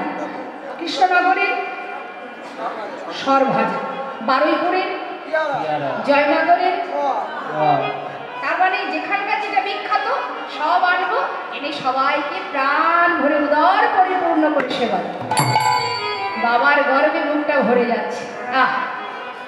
হঠাৎ দিন যেতে যেতে বাবার যখন বৃদ্ধ বয়স হচ্ছে, হঠাৎ একদিন পথের ধারে এক সন্ন্যাসীর সঙ্গে দেখা। দণ্ডবোধ করলেন, কেমন আছো? খুব ভালো। বাহ, তা বলি জীবনের অনেক সময় তো সংসারে চলে গেল, এবার একটু কার জন্য ভাবো। কার জন্য? কেন? তোমার আপনজন যে। আমার আপনজন? আমার আপনজন মানে তোমার 3 ছেলে, তারাই তো আমার আপনজন। তাছাড়া কে আপনজন? আমরা কি মনে করি মা, আমাদের আপন ভাবলে আমরা কাকে ভাবি? আপন সন্তানদেরকে তো ভাবো। বেশ, তোমার কেমন আপন তারা? কি আর বলবো বাবা, আমার 3 ছেলে যে কি ভালোবাসে আমি আপনাকে বোঝাতে পারবো না, তাই নাকি? একটু বলো দেখি, কি বলেছে তোমার 3 ছেলে কেমন ভাবে ভালোবাসে? আমার 3 ছেলে এটা এটা বলেছে। কি? বড় ছেলে বলেছে বাড়ির মধ্যে যেটা মিষ্টি আম গাছ সেটা কেটে আমার শেষ কাজ করবে। মেজো ছেলে বলেছে বিদেশ থেকে দামি দামি পাথর এনে স্মৃতি মন্দির বানাবে। আবার ছোট ছেলে বলেছে 7 গ্রামের মানুষকে বাড়িতে ডেকে ভেড়া পিটিয়ে তাদের নিমন্ত্রণ করবে, আর প্রাণ ভরে যেখানকার যেটা বিখ্যাত খাবার তাদেরকে খাওয়াবে। লাখ লাখ টাকা খরচ করবে। বলো তো দেখি, কত সুন্দর আমাকে তারা ভালোবাসে। আমার সন্তান, মানুষের মতো মানুষ করেছি তাদের, তারা তো আমায় ভালোবাসবেই। বাবা বাবা বাবা, খুব ভালো কথা। তা তুমি একটু পরীক্ষা করে দেখবে নাকি? কি তোমার ছেলেরা তোমাকে কেমন ভালোবাসে? বলছি কি করে করবো? কেন? তুমি একবার মরে দেখো। সত্যি সত্যি করবে না? আমার কাছে এমন একটা বড়ি আছে যেটা খেলে তুমি বাইরে থেকে মনে হবে তুমি মরে গেছো, কিন্তু অন্তরে তুমি সব জানতে পারো। চিন্তা করছিস তখন সাধু বাবা বলছে যখন একবার করেই দেখি।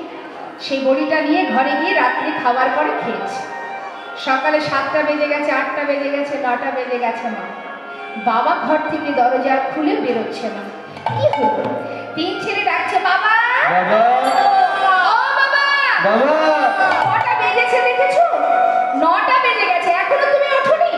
কি হলো? দরজা খোলো। দরজা খোলো বাবা। বাবা দরজা খুলছে না। চিন্তায় পড়েছে ছেলেরা। কি হলো? বাবা দরজা খুলছে না কেন? তবে কি কিছু সর্বনাশ হয়ে গেল?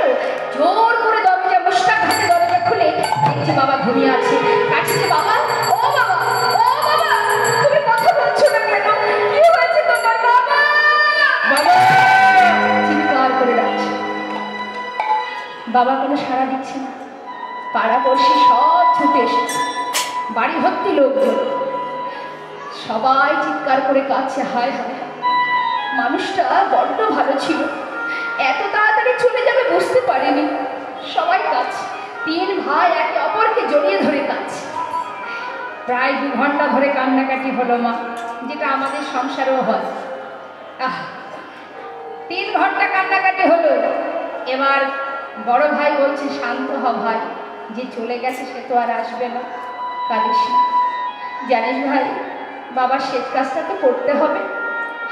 ভেবেছিলাম বাড়ির মধ্যে যেটা মিষ্টি আম গাছ আছে সেটা কেটেই বাবার দাহটা করব। এখন চিন্তা করছি বাড়ির মধ্যে ছোট ছোট বাচ্চারা রয়েছে, একটা মিষ্টি আমের জন্য পাড়ায় পাড়ায় ঘুরবে, যে কোনো একটা আম গাছ দিয়ে পোড়ালেই তো হয়, তার জন্য মিষ্টি গাছটা কেন কাটতে যাব বল দেখি। হরিবল হরিবল। হয়ে গেল। মেজো ছেলে বলছে, দাদা আমি ভেবেছিলাম বিদেশ থেকে দামি দামি পাথর এনে বাবার জন্য স্মৃতি মন্দির বানাবো। এখন চিন্তা করছি লাখ লাখ টাকা খরচ করার কি দরকার, যে চলে গেছে সে তো আর আসবে না। ওই বিদেশ থেকে দামি পাথর এনে স্মৃতি মন্দির বানানো যায়, আর বাঁশবাগানের বাঁশ দিয়ে দরমার বেড়া দিয়ে স্মৃতি মন্দির, সেটাও তো স্মৃতি মন্দির। স্মৃতি মন্দির বানানো নিয়ে কথা, তাই সে বিদেশি পাথর হোক আর বাঁশ গাছ দিয়েই হোক। ছোট ছেলে বলছে, দাদা আমিও তো বলেছিলাম বাবাকে যে 7 গ্রামের মানুষকে বাড়িতে এনে তাদেরকে খাওয়াবো। এখন চিন্তা করছি আমার তো 2টো সন্তান আছে, তাদের ভবিষ্যতে চিন্তাটা তো করতে হবে। যে চলে গেছে তার জন্যে এত টাকা খরচ করার দরকার নেই। তার থেকে ওই আমার বাবার সঙ্গে যারা শ্মশানে যাবে তাদেরকে বাড়িতে ডেকে এনে ওই জয়নগরের মোয়া আর কৃষ্ণনগরের সরভাজা সেটাও মিষ্টি, আর বাজারের গুড় বাতাসা চিনি সেটাও তো মিষ্টি, তা তাই নিয়ে সে একটু চিড়ে তাদেরকে খাইয়ে দিলেই তো হবে। মাগো, একটা গান আছে না, দাঁত থাকতে দাঁতের মর্ম বোঝে না, তা আমাদের জীবনটাও তাই। যত সময় সংসারে আমাদের শক্তি আছে, ক্ষমতা আছে, আমরা বুঝবো না। তখনই বুঝবো যেদিন আমাদের অন্তিম সময় আসবে। হ্যাঁ, সেই সময় বুঝবো কে তোমার আপন কে পর। আপন আপন করছো যারে সে তো আপন নয়, দিন ফুরালে বুঝবে তুমি আপন যে পর। বাবা শুয়ে শুয়ে সন্তানের কথা শুনে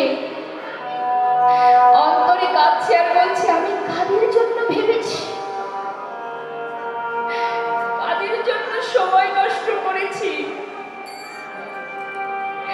বাবা এত সময় শুয়েছিল, এবার যেই বিছানায় উঠে বসেছে, তিন ছেলে বলছে, বাবা বাবা তুমি বেঁচে আছো, বাবা তুমি এখনো বেঁচে আছো।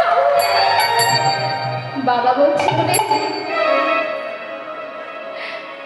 এতদিন আমি মরেই ছিলাম, আজ বেঁচে উঠেছি। এতদিন আমি বুঝতে পারিনি যে আমি কি করেছি, আজ বুঝেছি। এতদিন যা করেছি ভুল করেছি, করে আর নয়, আর তোদের চিন্তা আমি করবো না। চুপি চুপি সেই বৈষ্ণবের কাছে গিয়ে চরণটা জড়িয়ে ধরে বলছে, আমায় তুমি কৃপা করো, আমায় কৃপা করো বাবা। আমি যে অপরাধ করেছি, আমি যে ভুল করেছি, সারা জীবনটা ভুল করেছি। কৃষ্ণ মন্ত্রে দীক্ষিত হয়ে ঘরের কোনায় বসে বসে প্রভুকে স্মরণ করছে আর বলছে, প্রভু কৃষ্ণ নামে কাঁদিবে কবে আমার পরাণ। কৃষ্ণ নিতাই গৌর হরিনাম। কাঁদবে কবে আমার পরাণ।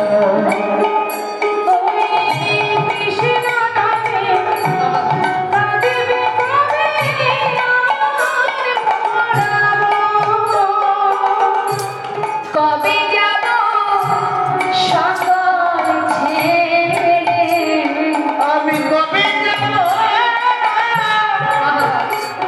এই সকল ছেড়ে, মধুর বৃন্দাবন। ওই কৃষ্ণ নামে হরি বল। কাঁদবে কবে আমার পরাণ।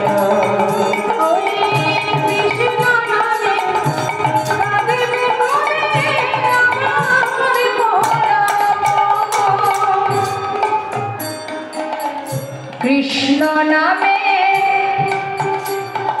নামাবলী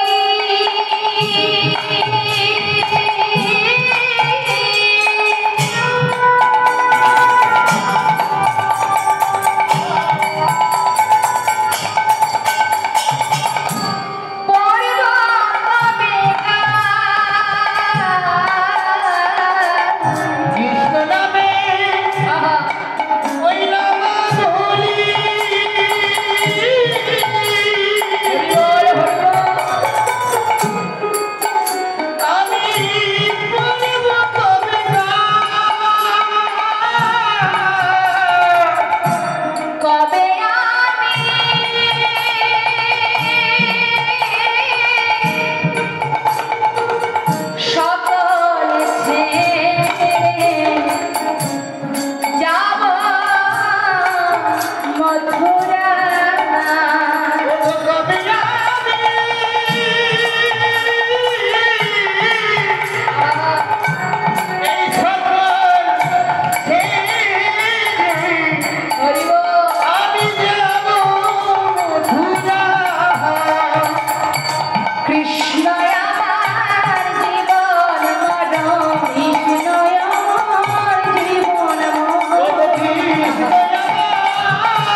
কাঁদবে কবে আমার পোড়ানো ওই কৃষ্ণ নামে কাঁদবে কবে আমার পোড়ানো কৃষ্ণ নামেতে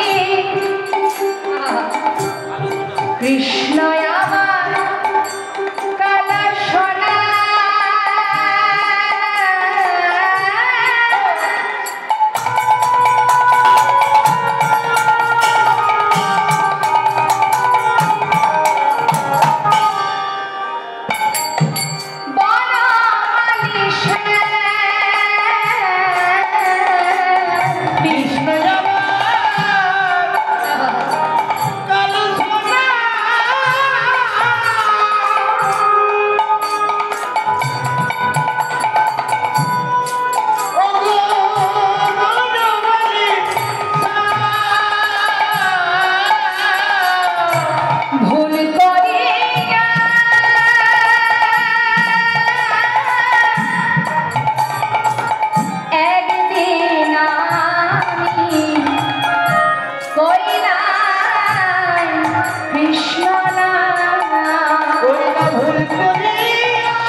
মন থেকে অন্তর থেকে যদি কেউ ভালোবাসতে পারে বাবা আহা আজ সুদামাকে কাছে পেয়ে চরণ তলে বসে বসে চরণ সেবা করছে দেখুন ভক্ত ভগবানের কেমন মিলন চরণ সেবা করতে করতে চরণের মধ্যে যে কাঁটাগুলো ফুটে আছে খালি পায়ে এসেছে তো বা এত পথ চরণের মধ্যে যে কাঁটাগুলো আছে সেগুলো একটা একটা করে পরিষ্কার করছে যাতে বন্ধুর ঘুম ভেঙে না যায় সেদিকে লক্ষ্য এখন একটা একটা করে কাঁটা পরিষ্কার করতে করতে ওই একটা কাঁটা যখনই জোর করে বের করেছে সঙ্গে সঙ্গে সুদামার ঘুম ভেঙে গেছে চমকে উঠেছে আর যেই চমকে উঠেছে তাড়াতাড়ি করে ওই চিড়ের পুটুলিটা নিচে পড়ে গেছে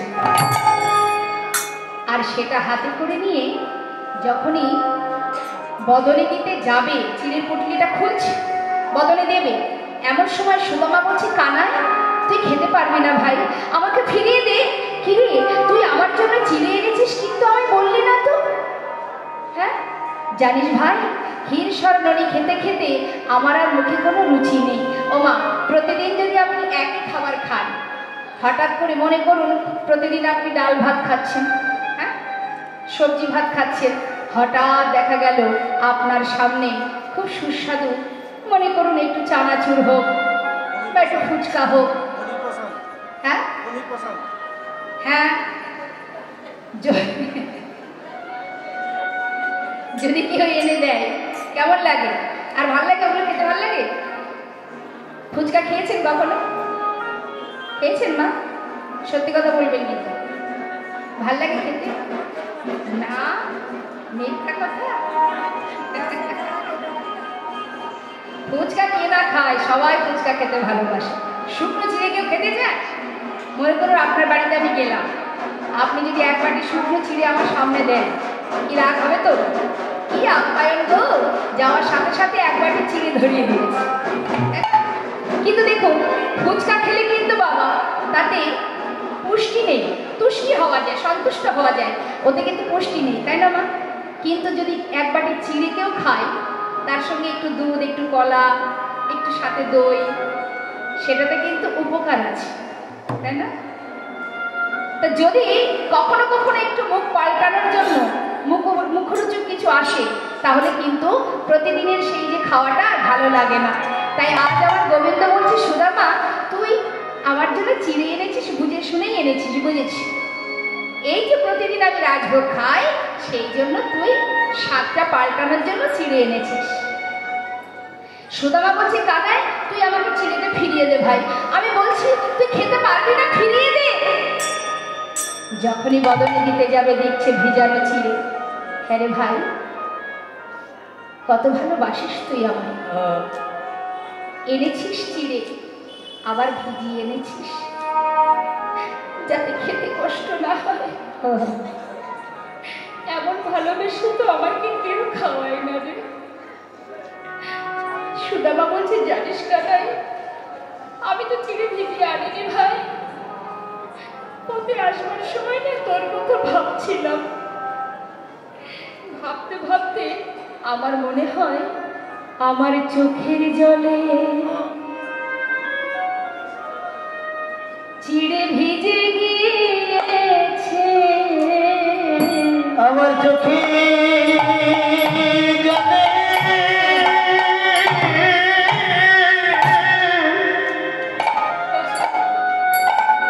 চিড়ে ভিজে গিয়েছে।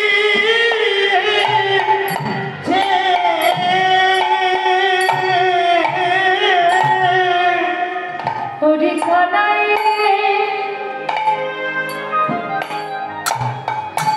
ওরে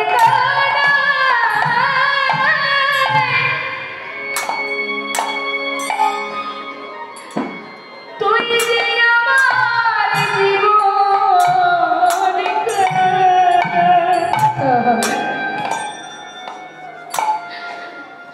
আমি ক্ষীরসর লবণে কোথায় পাবো,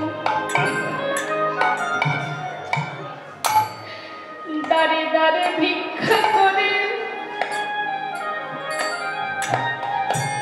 তোর জন্যই আমি ছিঁড়ে এনেছি। কিন্তু কানাই তোর এই রাজভোগ রাজকীয় সেবা আমি কেমন করে দেব কানাই? তার পথে আসতে আসতে আমি মনে মনে ভেবেছিলাম, না না, আমি কেমন করে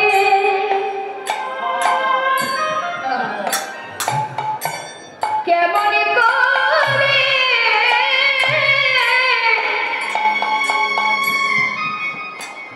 আমি দেব দেব বদনে আমার চোখের জলে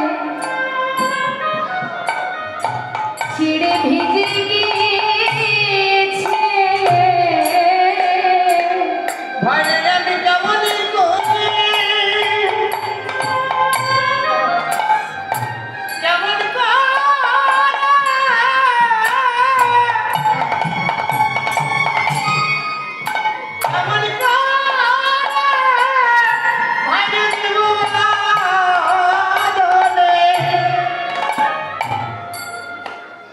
আমার চোখে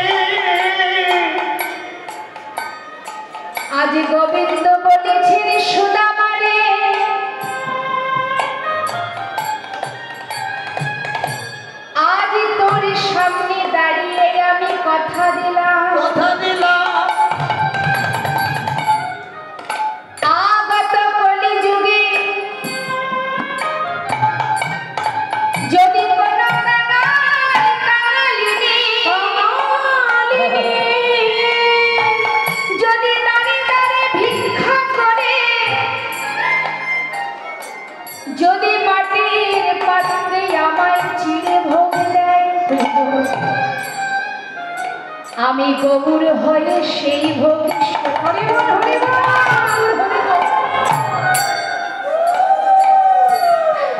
এই আমি তোর সামনে দাঁড়িয়ে কথা দিলাম। কি কথা বা? যিনি ভগবান বিশ্ব ব্রহ্মাণ্ডের মালিক, তাকে তো সোনার থালায় সেবা দেওয়ার কথা লেখা থাকতো। হ্যাঁ, সোনার থালায় খেতে দেবে, ভগবানকে দিতে গেলে সোনার থালায় দিতে হবে, এমন কিছু তো লেখা থাকতে পারত শাস্ত্রে। তাহলে মাটির পাত্রে সেবা করেন কেন আমার প্রভু? কেন? যারা ধনী তারা ভগবানের সেবা দিতে পারবে, কিন্তু যারা কাঙাল কাঙালি তারা কি করে সেবা দেবে? তাই তো শাস্ত্রে বললেন যে আগত কলি যুগে যদি কোনো কাঙাল কাঙালি দাঁড়ে দাঁড়ে ভিক্ষা করে মাটির পাত্রে আমায় সেবা দেয়, আমি গৌর হয়ে সেই সেবা দেব। বেশ, সুদামাকে পাশে বসিয়ে বলছে, বন্ধু এতদিন পর এলি, আমাকে কিছু বলবি না? ভাবছি দেখি সুদামা কিছু চাই কিনা। বলছি, জানিস বন্ধু, মনে বাসনা ছিল তোকে দেখব, দেখেছি, স্বাদ মিটে গেছে, আর তো কিছু চাওয়ার নেই। মাগো, এদিকে সুদামা রয়েছে কৃষ্ণের কাছে, আর কৃষ্ণচন্দ্র তার রুক্মিণীকে বলছে, রুক্মিণী তোমায় একটা কথা বলবো। আমার বন্ধু আমাকে কথা দিয়েছিল, আমার কাছে প্রতিজ্ঞা করেছিল জীবনে কিচ্ছু চাইবে না। আমিও বলেছিলাম তুই না চাইলে আমি তোকে দেব না। বন্ধু জানো রুক্মিণী, ও যদি কিছু না চায় আমি বন্ধু হয়ে ওকে দেব কেমন করে? তাহলে তো বন্ধুকে ছোট করা হবে। তাই রুক্মিণী, তুমি তো স্বয়ং লক্ষ্মী, পারবে পারবে আমার একটা কাজ করে দিতে? বলো স্বামী।